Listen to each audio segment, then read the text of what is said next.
Hey everyone, here today with Kyle Scott, who is a fantastic local newsletter operator, somebody who helped me a ton, and I really appreciate him being here. He is what I would consider an expert in this space, so this is one you definitely want to check out and listen to the whole thing. But Kyle, thanks for being here. Appreciate it. Thanks for having me. I appreciate the expert tag. I'll see if I could do it justice. I'm sure you will. But why don't you give everyone a quick background on yourself in the space of your local newsletter, and then maybe just kind of the broad aspect of what you've done as well in the newsletter space.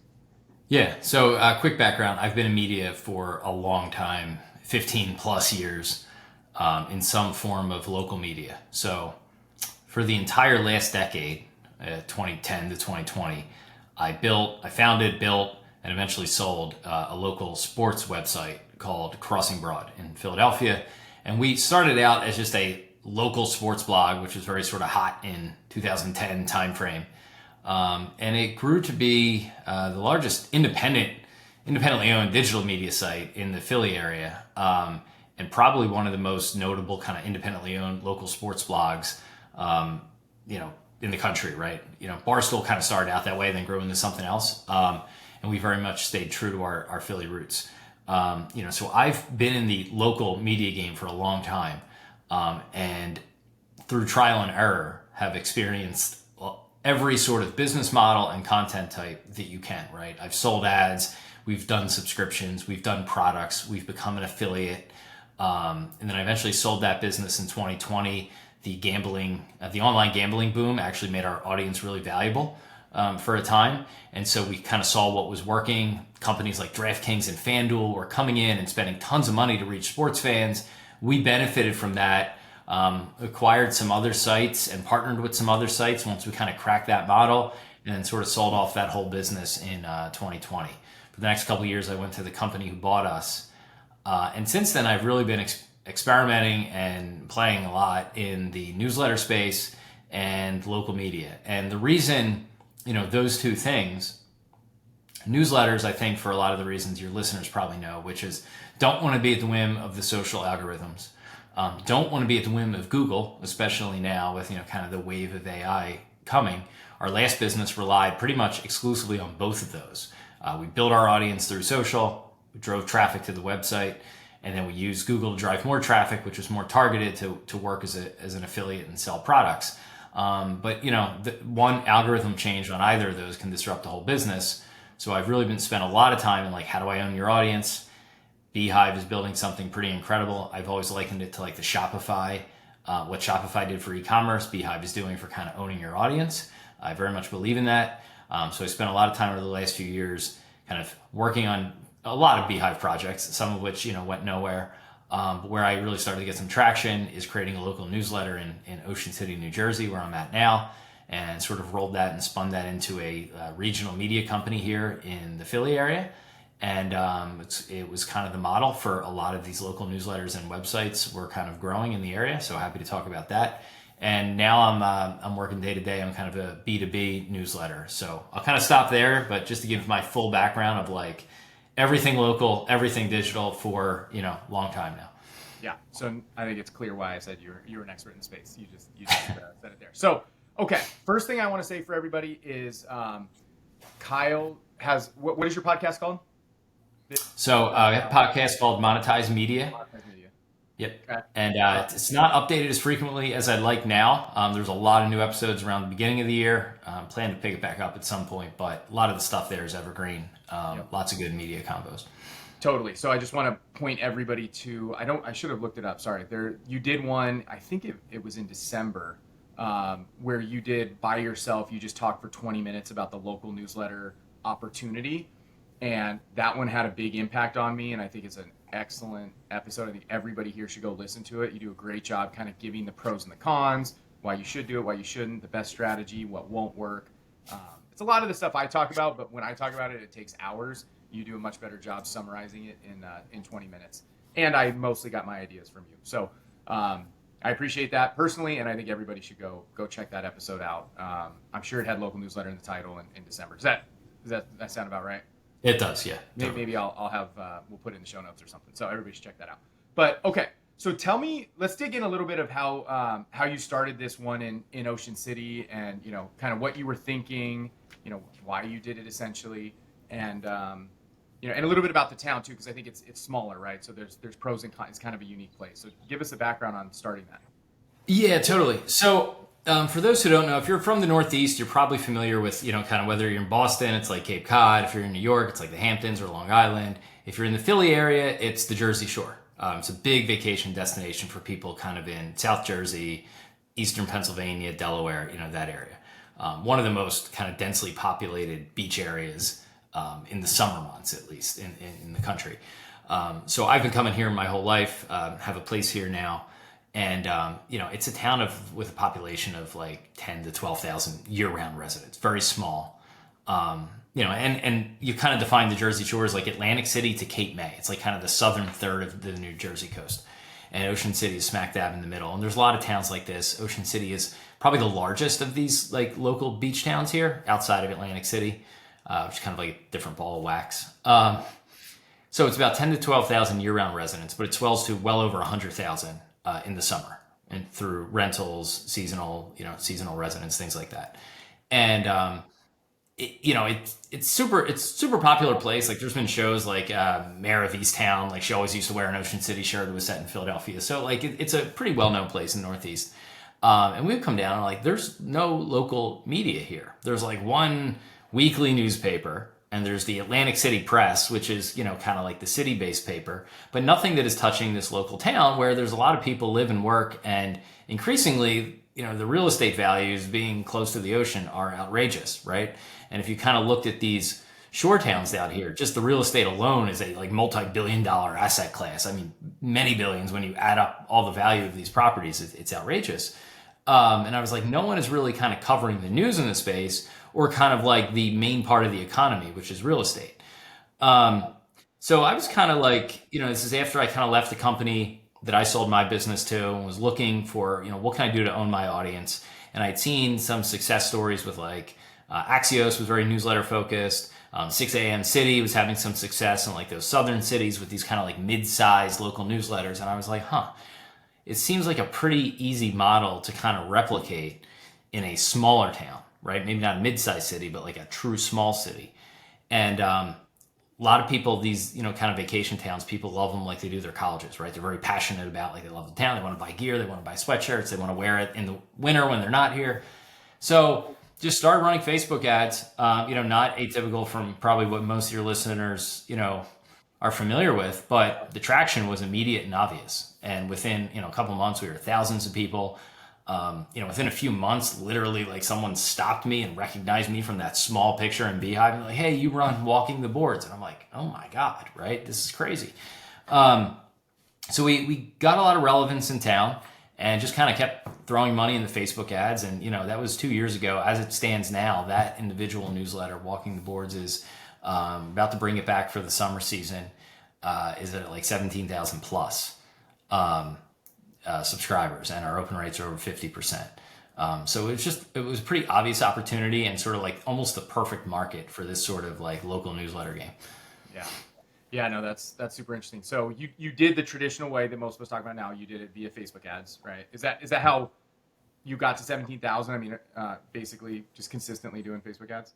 It is, yeah. We tried some other things. I mean, I'd have to check the numbers, but I would say 80+% are Facebook ads. I mean, once you kind of get past like 3 to 5,000, you do get some organic, you get some shares, people just naturally tell people about it. So I always take it as a good sign when you start seeing like in your referrals, like Facebook, direct, Google, Facebook, direct, Google, it's like, okay, now people are sharing or seeking us out.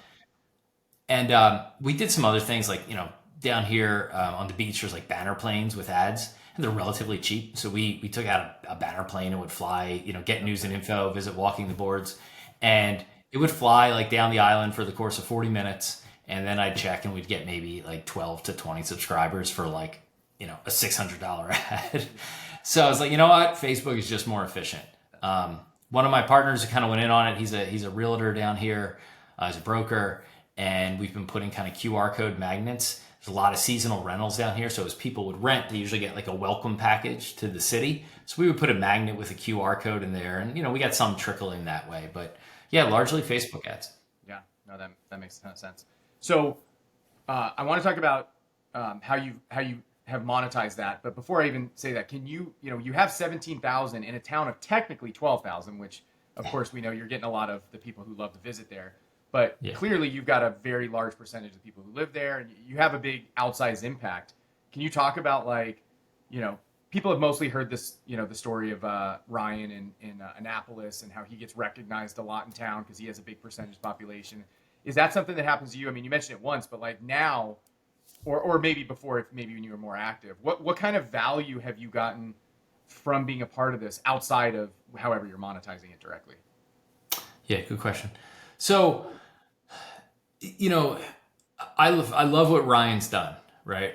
I think you need a certain personality type, and frankly, need to be at maybe even a certain station in life to kind of like embrace that. Like, hey, I'm going to use this to build my personal brand, right? And I'm going to be the most popular guy in town. And I imagine if Ryan wanted at some point, he can run for mayor of Annapolis, right? Like you have that kind of influence and reach. If you're reaching more than 50% of the town on a daily basis and they, like you, I mean, there's politicians who would be like, how do you do that, right?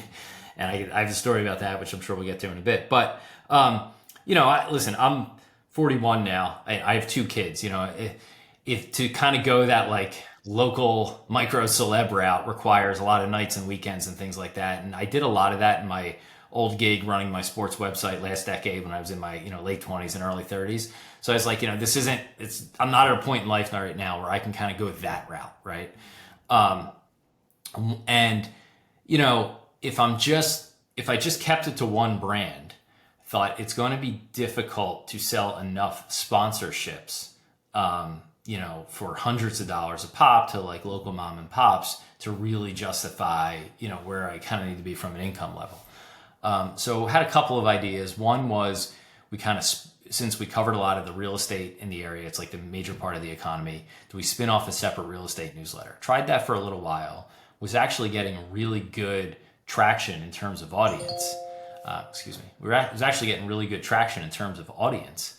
But what I found was writing it was a real bear. Like I was able to do it, but it required a lot of research. You're reaching out to local developers. So I was looking to hire somebody and really just sort of discovered that finding someone who, writes well is difficult enough, right? Then is able to kind of tackle the business side of real estate, also difficult. And then finding someone who kind of had a close proximity to a town that is generally an hour away from like major population center during the, other 6-7 months of the year, super difficult.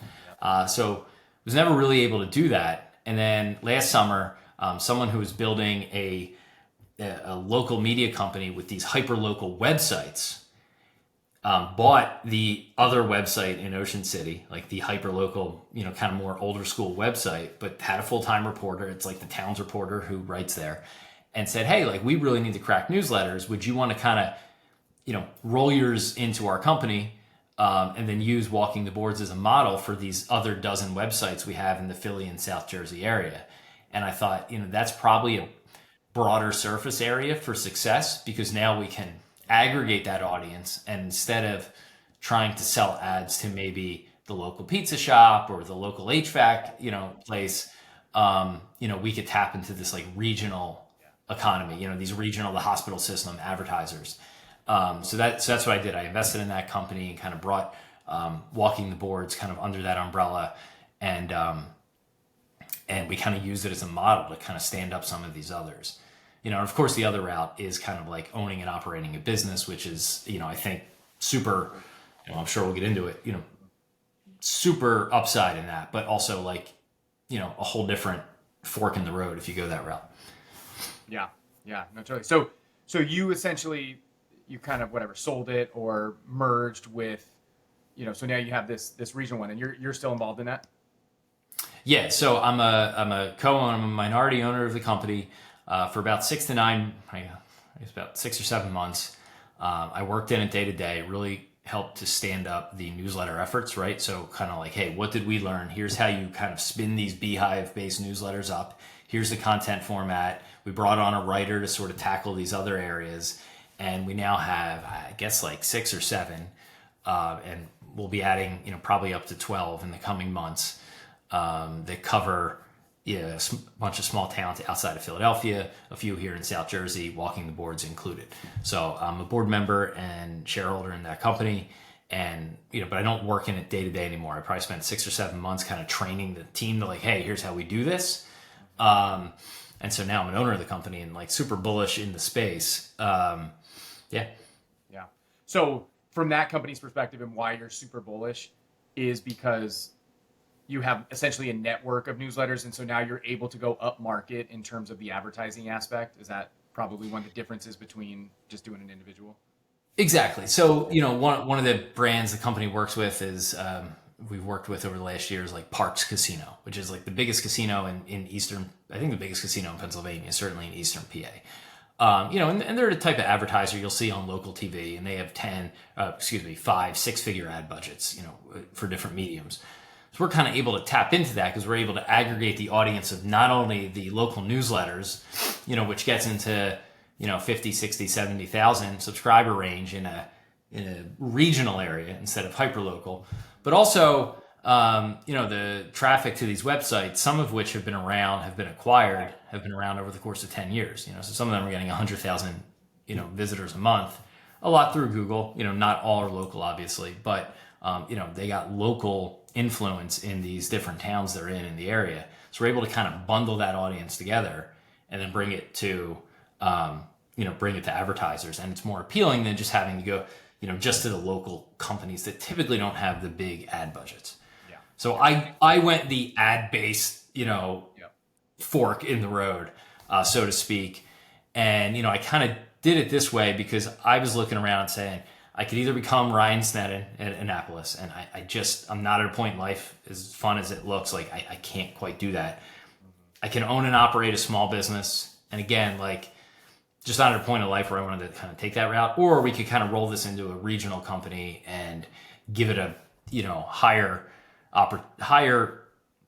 probability of success by bundling it with other more structure, other websites, things like that. There's a sales team, there's more editorial staff, stuff like that. I mean, that sounds like kind of, one of the things we want to talk about of what you had talked about in your 20-minute podcast, which is those, you call it the fork in the road, the option of if you're an entrepreneur, by yourself doing it in just your one hyper-local area, you probably need another form of revenue outside of just direct ads, which of course can be owning your own business that you market, you're a realtor, you own an HVAC, insurance, whatever. That's a totally viable model.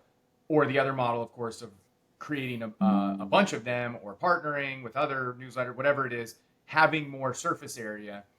The middle path of I just want to do it in my town and I'm going to make a bunch of money from ads from my one town and that's it, is a probably quite difficult path. Is that how do you think about that?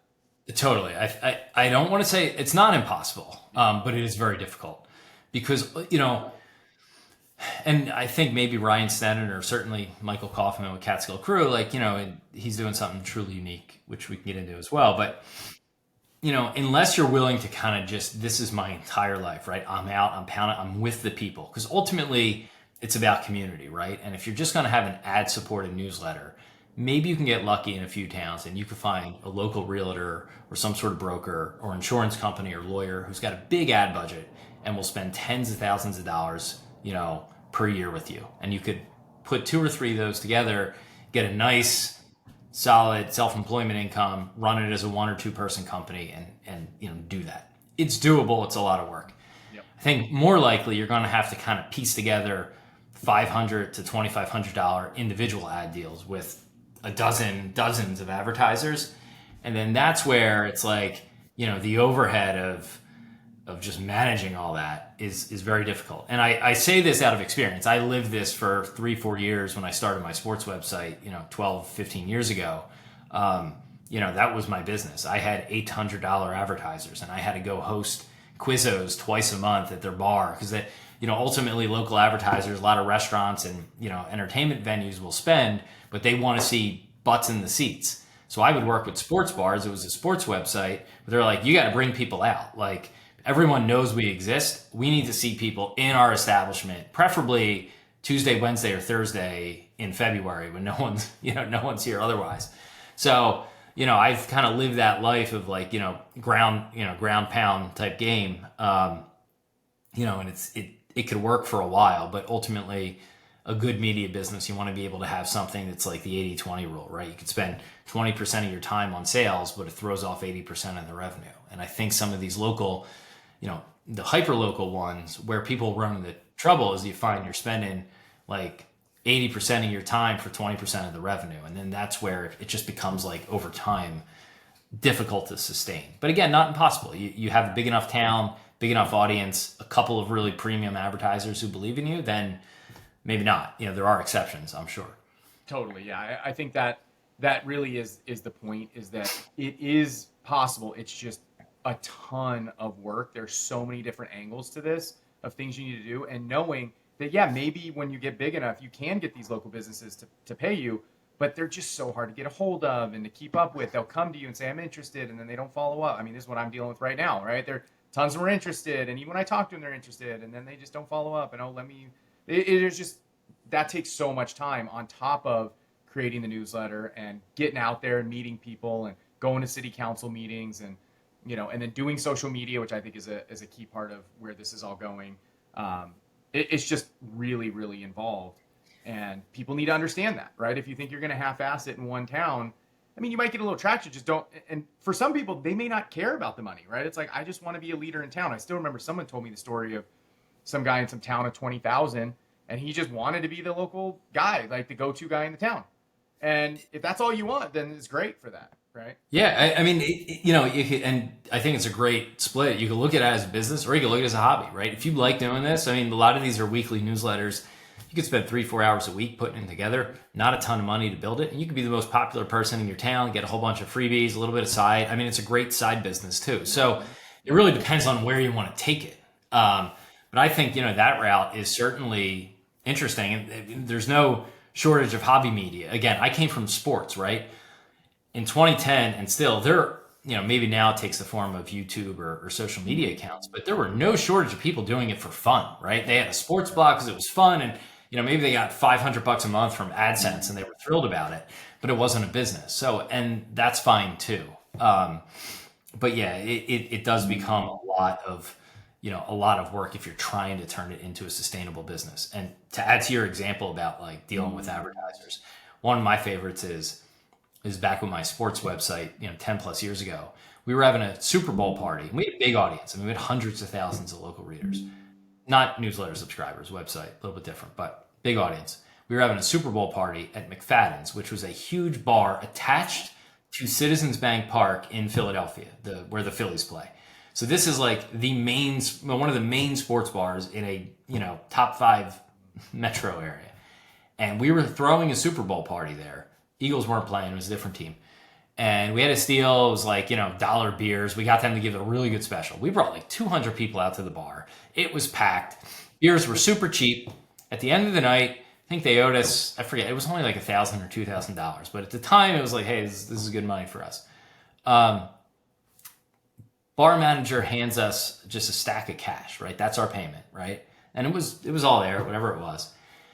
But he's like, listen, we were giving you guys lots of cheap beers. Your people really took advantage of it. I'm like, took advantage of it? You gave us a special, right? But as such, the bartenders didn't get a big enough tip. You guys should really tip the bartenders, like, above and beyond. And I'm like, well, okay, but like you're sponsoring us, but separate point. We wound up giving like a quarter of the ad deal to the bartenders because we felt bad.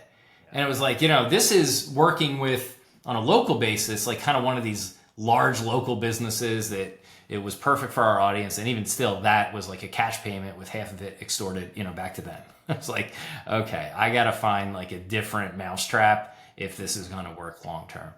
Yeah, no, that's super interesting. So tell me, because again, one of the things that I'm working on is helping these local business owners do this again as a side project, right? Like we're kind of talking about. Tell me more of your thoughts on this concept, why this, if you think so, is a good strategy, given 2025, where we're at, where I think we all know local media is probably going to continue to grow, and whether, newsletter focused, but maybe in other ways, because it died so fast, so significantly, it's going to come back in different form. Why local small business owners could be the best people to do this. Yeah. And for all the reasons we just discussed, if you're doing it purely as a media company and as a business, not a hobby, you're going to have to find probably something that is other than just sort of local advertising, and that you're going to either have to go into some sort of business you operate, create a business off the backs of it, or roll it up into something larger. And the content, because these are becoming more and more popular, I'd say it's been really easy so far, because a lot of these you could just aggregate like local events. There is still places like the Patch. Every town's got like some local reporter from some legacy outlet that you can kind of like repackage some of their stuff. But the reality is it's getting a bit more competitive, and people are picking up on like this opportunity. And so to be good at it from a media business, not only from a business model standpoint, you probably need to start getting creative, but you'll also need to start like being a true reporter, right? And breaking stories. And to your point, attending city council meetings, calling businesses. And it's very easy, right? It's very easy to become the local reporter in a town that doesn't have one. Everyone will talk to you and you will break stories. But I think a lot of the people in this first wave of building these, especially on Beehive, are probably not like, probably don't come from a journalism background. They probably come from like a digital marketing background, and they see an opportunity, and it's kind of like a hot opportunity, but like they're not journalists and wouldn't be comfortable kind of putting on a journalist hat, right? Never mind it's a full-time job to appropriately cover a decent sized town. So the reason I think a business owner could benefit is you can get away with aggregating local events, maybe putting a little bit of exclusive stuff in there, putting some commentary, right? Just some op-ed stuff, which people really enjoy. And you already have the mousetrap, which is whatever your business is. So whether you're a local florist or a local lawyer or mortgage broker, if you could do this once a week, bring genuine value to people, get people to open at a 50 or 60% rate, now you're the, to steal your thing earlier, the most popular guy in town, and you're only spending 3-4 hours a week on it. And then you could just soft sell your business the whole time. And for you, it doesn't have to turn into a whole new business. You don't have to generate, 6 figures a year, whatever you need for income. If it gives you a 10% lift in your business, then it's just good marketing dollars for you, right? And over time, it builds trust. And I think there's a lot of these businesses, I don't want to call them commodities, but like, trust is like 90% of the name of the game, right? And I would say like an accountant, there are certainly better and worse lawyers, accountants, brokers, but generally speaking, most people don't need an accountant that often. It's once a year, right? Most people don't need a mortgage that often at all, right? So they just go to someone who's reputable. You may need a will, you may need legal services on one-off basis, right? A lot of these things are things people only are in the market for when they need them. And it's usually just like, hey, who do I trust? Who's the local brand name in town? Who's the insurance broker who, everyone uses and is an honest broker, no pun. And it's like, those are the types of businesses where if they're putting this out there every week and people like them, and there's just sort of like a soft sell reminder of their services in that email, that's where I think they're going to build lots of like, brand equity with people in their town over time. What I would caution is every business person I ever met, especially in those professional services, they can't help but fight the urge to be overly promotional, right? If you're a realtor or a lawyer, like every email leads with need a mortgage, were you in an accident, right? And it's like, no, like the minute you start doing that, now people don't view you as content, they view you as spam, right? So you really gotta like a 95% content, and just the exclusive sponsor of your newsletter is you, right? Like that's a different way to do it, but you need to treat it like a genuine content-based newsletter and not don't treat it as your email list. I've thought this at our local company. A lot of times people, look at a list of emails and treat it like an email list. And I say a newsletter list is way different than your old email list, and you should definitely separate those two things. You should not be compelled to take every person who subscribed to your newsletter and spam them with marketing messages, because it'll work for 3 months, and then over time it'll just kill your long-term value. I 100% agree. Actually, I think what you're saying is true not just in newsletters. I think it's also true for businesses. Should take the same advice, which is provide value first, right? I feel like so many, like you said, business owners or just business in general, it's like, oh, I have my email list. I send them offers so that they want to buy stuff from me. And like, that's all they think, when really what this whole model is, if you're a local business owner, like we're talking about, is you're still, if your end goal is still to sell your product, you just do it in an indirect way instead of a direct way, right? You provide value first, then you happen to be selling something so that they're aware of it. You don't push it super hard, but the more trust you build, the more likely somebody is going to want to buy it from you, right? Like you said, if you're a mortgage broker, yeah, I didn't need a mortgage broker for the first 2 years of reading your newsletter. Now I do in town, and I don't know one. Am I going to go with the guy who's provided me value for 2 years in this newsletter? Or am I going to go to Google to find a mortgage broker? Probably going to go to the guy that they know in this newsletter who seems like a cool dude who's provided value for 2 years. That's how you do it. You don't throw it in their face over and over. So I think you're spot on there, and it's amazing how many people don't recognize that. And look, I mean, that's why Geico and State Farm, that's why everybody knows Jake from State Farm, right? Like, I mean, there's a reason why these companies have avatars and mascots, because at the end of the day, like, none of us want to think about insurance. There is literally, I've bought and sold a few houses in the last couple of years, a business, like, I've had lots of, kind of these big transactions in my life, and I've had to deal with more lawyers and accountants and insurance than I probably ever will have in a 3-year window in my life ever again, right? There's nothing I understand or hate less than like anything related to insurance, because every insurance person you talk to them, everything, it's like jargon that they only understand because they deal with it every day. And most people don't think about this other than once every couple of years. So there's a reason those companies spend on these brand campaigns, because you're like, I'm just going to call Geico.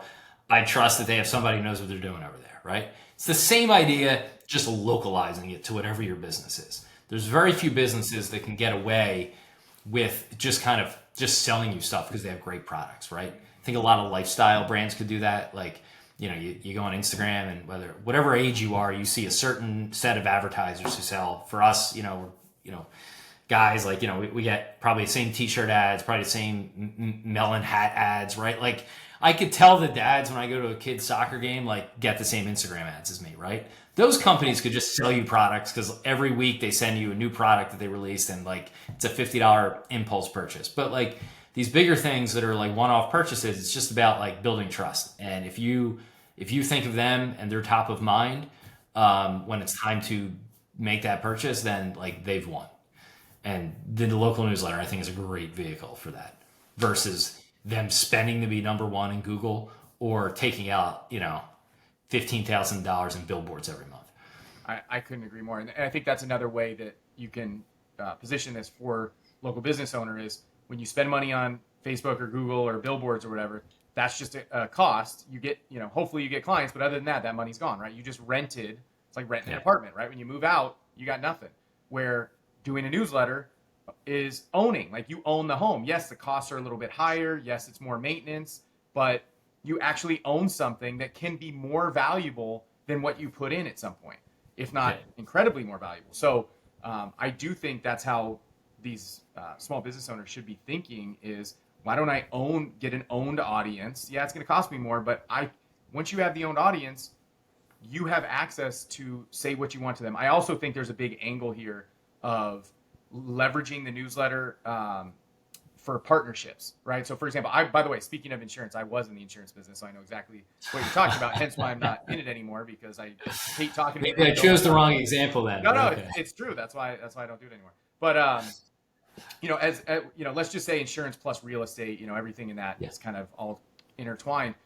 As insurance agents, like, one of the best things you can do is make partners with a mortgage broker. Whenever they get a client, they have to get them insurance before they buy the home. So it's like, if you make friends with the mortgage broker and they send you their leads, that's huge for you as an insurance person. Well, how do you do that? If you're not already friends with these people, which you're probably not, how do you win them over to send their leads to you? Every insurance person in town is going to them. Where's your leverage?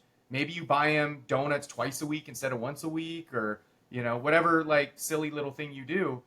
What if you offered them, hey, I'll advertise for you in the newsletter for Yeah. free, and Yeah. just to be so that let's help each other. I'm going to advertise for you, and you just give me your clients, which costs you nothing. So nobody's spending any money, and now you've beat out all the other insurance people because you're the only one who has something valuable to offer to them. That is, that leverage piece I think is so important for these because a lot of businesses who might advertise don't always have the budget to try a $5,000 monthly ad, right? But they generally are willing to do stuff in trade, right? And if you show up and say, I got 15,000 email addresses and people open 50% of my emails, most business owners are going to think you're lying because that rate sounds outrageous, right? But once you show them that it's real, that leverage is the partnership aspect then becomes easy to your point, right? Because you have now differentiated yourself from everybody else in the stack. Everybody else is selling a commodity, but I have 15,000 people in this town of 32,000 people who open my emails. That's where, it again, when you're using it as a marketing platform for a business or to acquire a business or something like that, it makes much more sense because it gives you, it opens every door that most other, business owners, service providers are just not going to be able to open. Yeah. It speaks Yep. to people. It really does. Yeah. And another, did you do much of this? Walking the Boards is on Beehive, right? Yeah. Yeah, yeah. What did you do with surveys? Did you do surveys, and did you ever leverage them in any way?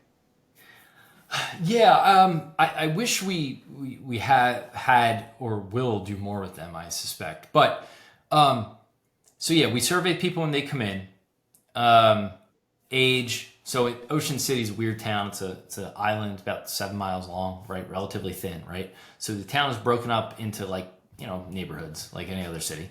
So people come in, we got their name, age, gender, stuff like that. Favorite thing to do in town, get a like recreational profile on them. Then what part of town do you live in? The north end, the south end, so on and so forth. Well, I wasn't never really sure exactly what to do with it. And then last summer, I got an email from like someone who works with the mayor, right? Again, small town. And mayor wanted to meet with us. And, I go more into it if you want, but like generally, they were blown away when I was able to show them. Again, we have 15 at that time, 15,000 people in a town of 12,000 year-round residents. Call it only 30 or 40% of those residents vote, right? So you're talking about like in a town where 3 or 4,000 people vote for the mayor, right? Vote for city council, and like our distribution list was like 4 or 5 times that number, right? And we probably had roughly half of the voters in town are probably on our email list, right? And so I was able to say to them, hey guys, like we have this. And oh, by the way we kind of broke down the area of the city in our survey is loosely aligns with like the voting wards, right? So I have a block of 2,000 people who are in the first ward who vote for this city council person. And I will tell you, you want to talk about like, I don't want to say leverage. We weren't really trying to get anything out of it. It was more a conversation. But that open, like I saw eyeballs get wide, like, oh my God. Like to my point earlier about Ryan, like if these people wanted to help pick the next mayor, like they got really good free reach now, right? Like it doesn't cost us is a nominal cost every time we send an email and it's basically zero. And they're like, they could reach every like half our voters for free whenever they want. Oh my God. So yeah, that's one. If you're into the local politics, which I am not, that is an interesting route for these newsletters. Yeah. So they were interested in partnering with us and how to get the message out. It never really went anywhere because, I think it would have been a large ethical breach on our side, even if I kind of agree with them on a lot of the local hot button issues. But yeah, it was interesting.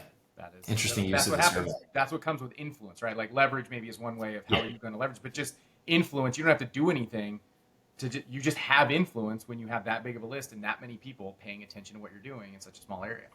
Right. Yeah. Yeah. You find yourself, in a boardroom with the mayor and some city council members like a year in. It's like, oh wow, okay, we got some influence. Yeah, you're exactly it. Now what do you do with it? Like that's part two. But Exactly. Well, that's where having another business comes in, right? Which you yes, basically didn't at the time, right? You don't have like that type of small business in the community, right? yeah, Yeah, yeah, yeah. exactly. Yeah, Um, and yeah, go ahead. Go ahead.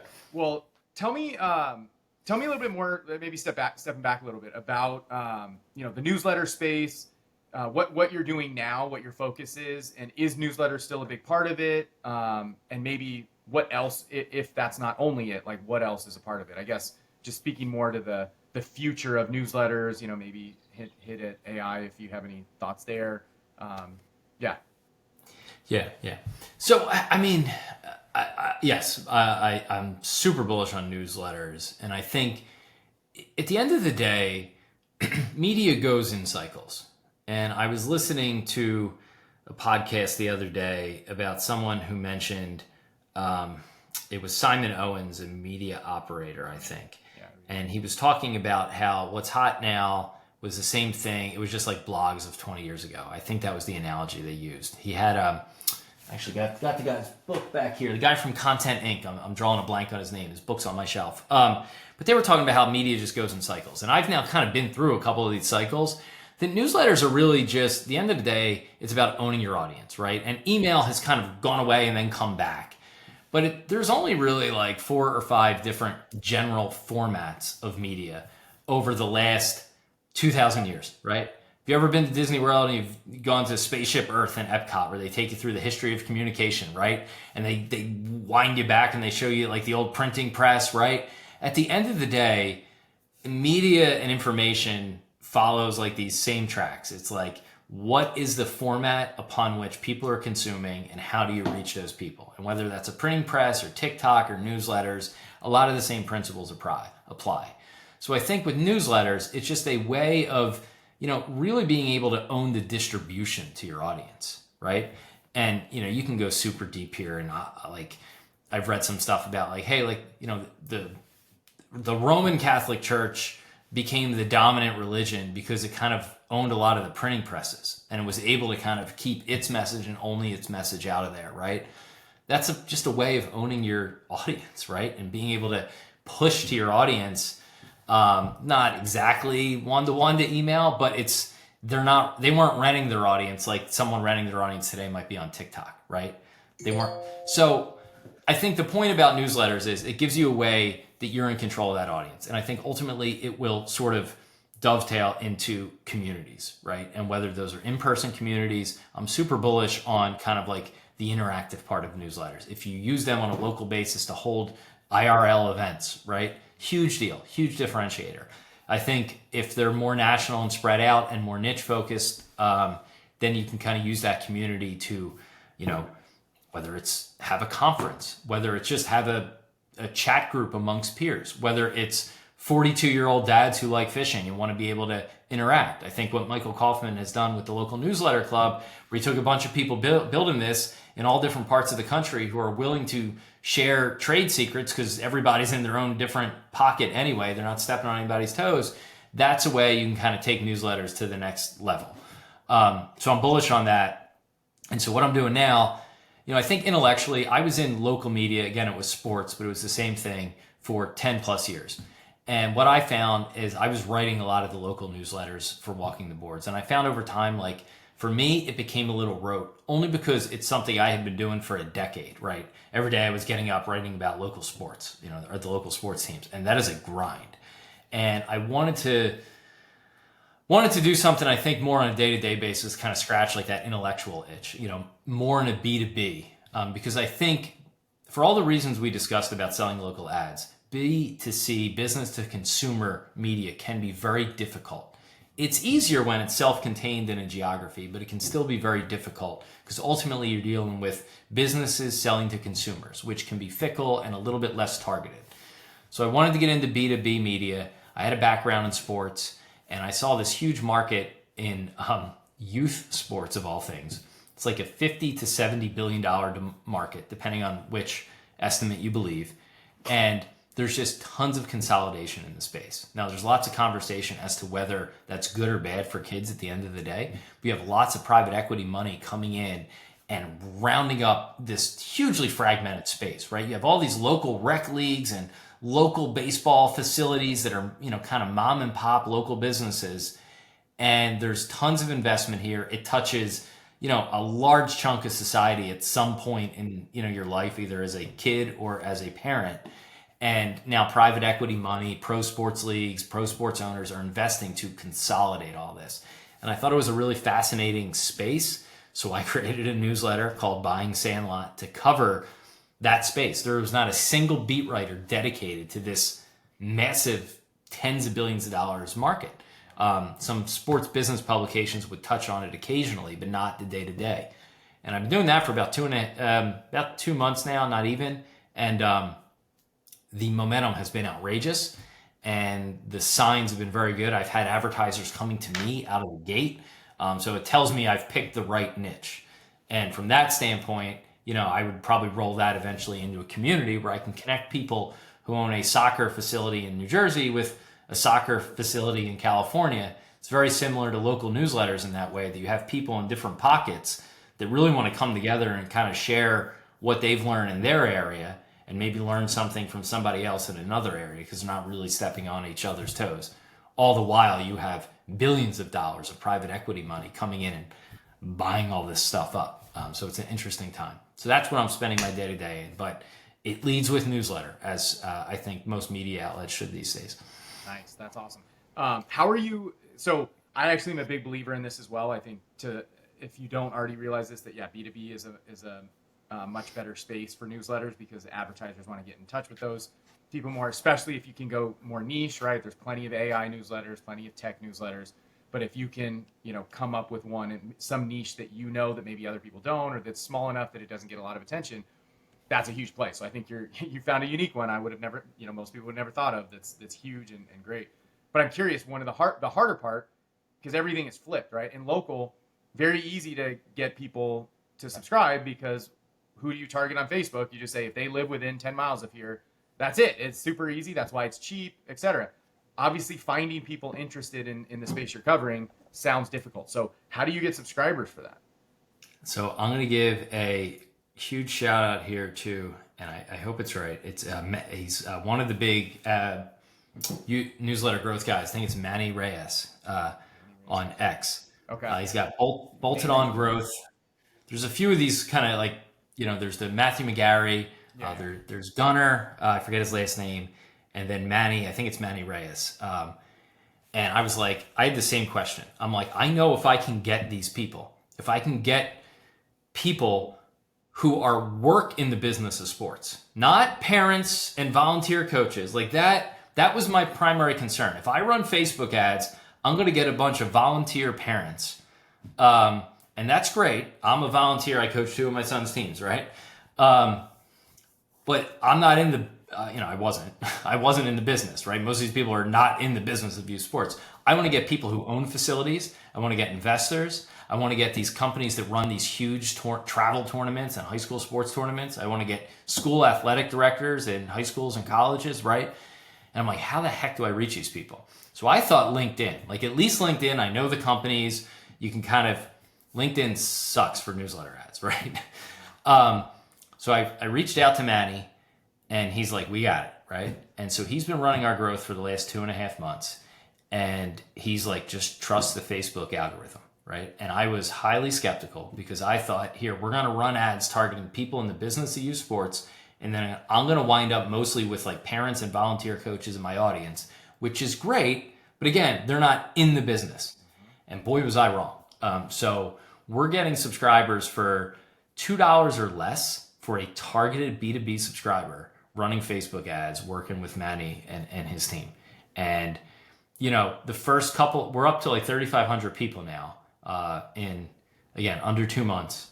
And I would say, we're getting more direct and we're getting referrals now. But the first 12 to 1,500 were like all paid, and it's seeded the ground. And because there's no one covering the space, as I said before, I'm starting to see direct, Google, LinkedIn, right?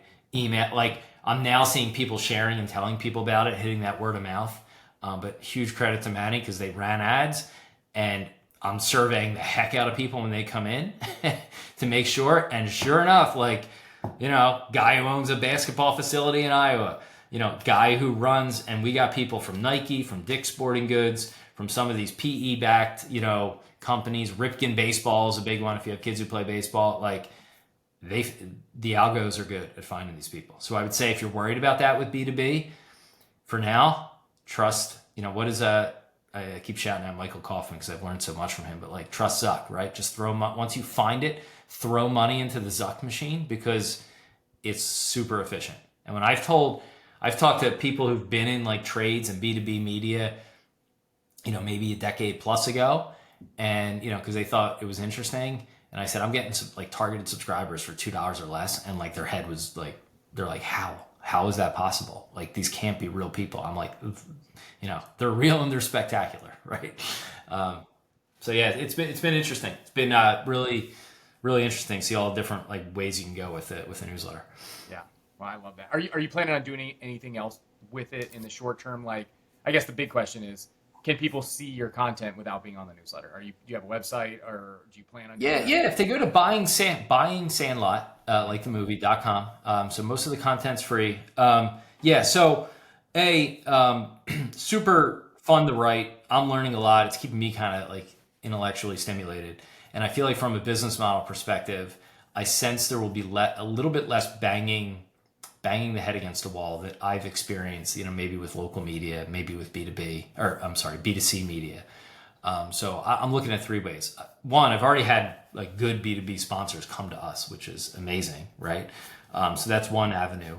Today, I'm rolling out a survey for people who own facilities, and we'll probably put the results of that behind a paywall and form a premium arm. And I'm trying to collect data that I can justify a premium price. I really don't want to charge people just for words. I want to give them value, reports, insights. And I think now I have the audience to begin gleaning some of those insights in aggregate. And where I think there's a lot of potential is events, right? And that could be from small groups of like regional facility owners, right? Bringing them together up to, my end goal in a year's time is to do like the Business of Youth Sports Conference, right? Where you get 1,000 plus attendees, and you have, facility owners, investors, people who make tech, there's tons of apps that manage scheduling and things like that.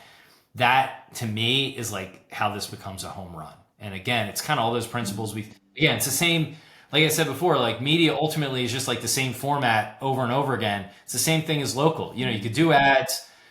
It's tougher to get premium subs on a local level, or, you could do events and businesses. And I look at the events and business side of this as like hosting a conference. That's my business then becomes conferences, and my newsletter becomes the marketing for those conferences. Yeah. No, Again, pie in the sky, but it's doable. I could see the early signs of it being doable. Well, I think you totally can, especially since there's probably there's nothing like it currently. So it makes a space that big should have a conference if you're billions and billions of dollars. So that makes a lot of sense. Well, this has been awesome, Kyle. I really appreciate it. Is there anything you want to leave people with, or where they should find you, or any last thoughts? No, you can find me on X, Kyle Scott L, all one word, all together. My podcast, which gets infrequently updated, but it has good media insights. Hopefully, when it does, is Monetize Media. You could just search it in anything, and then my new thing is buyingsandlot.com. But yeah, I don't know. I mean, from anything else to touch on, I don't know. I think my one like future looking thing would be as it relates to AI and things like that. AI, obviously, if you're in written word, AI is coming for you in some way, shape, or form. I'm not so naive to say don't write your newsletter with AI, right? I don't write with it, but I keep it open. And when I used to write, I would keep Google open. And every 3 sentences, I would Google something, right? A data point, a reference, frankly, sometimes just how to spell stuff, right? I'll just keep ChatGPT in the right. And as I'm writing, I use it as like my research assistant. And occasionally I'm like, hey, I thought through this thing. I have these 3 bullets. Is there anything else maybe I'm missing here, right? That's where AI is really good at kind of maybe just helping you fill in the blank and brainstorm. I never copy anything as text and put it in a newsletter. I think you just kill your value. And especially with a local newsletter, AI is never going to be able to put out any copyable text, other than maybe helping you like, reword event descriptions and stuff like that. That's going to be truly compelling content. So I would use it as a research assistant, use it for workflow, and like, by all means use it.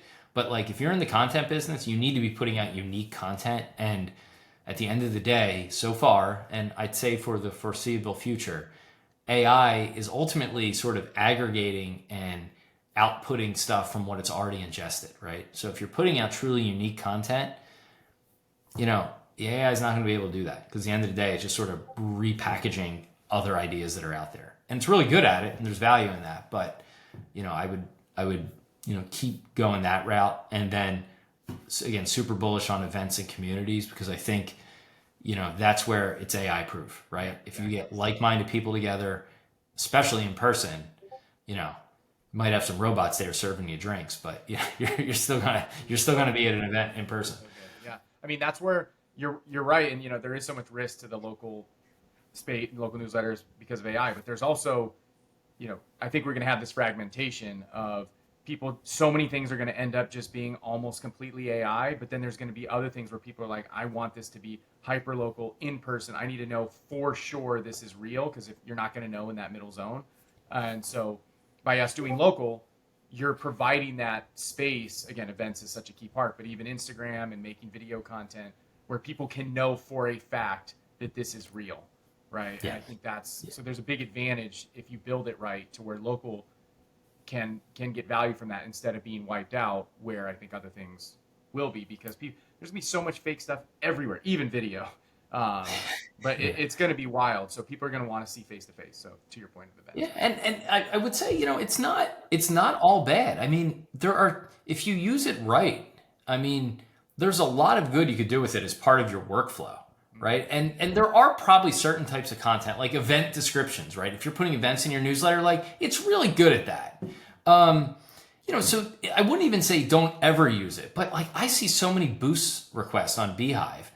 And like, I would say 8 out of 10 of them are from newsletters that I just look once, I'm like, no human has ever looked at this, right? And it's like, what's even the end game? Like, you're not, this isn't going to be a successful long-term thing if there's not a person like involved in making sure that the quality of content. And so many people overlook the quality of content being the single most important thing. And you don't need to be a journalist to have good content, but you need to keep people's attention. And your influence and business models only happen if you have people's attention, and you get that influence by like putting out stellar content on whatever your topic is. And AI just, is never going to be great to do all that with AI.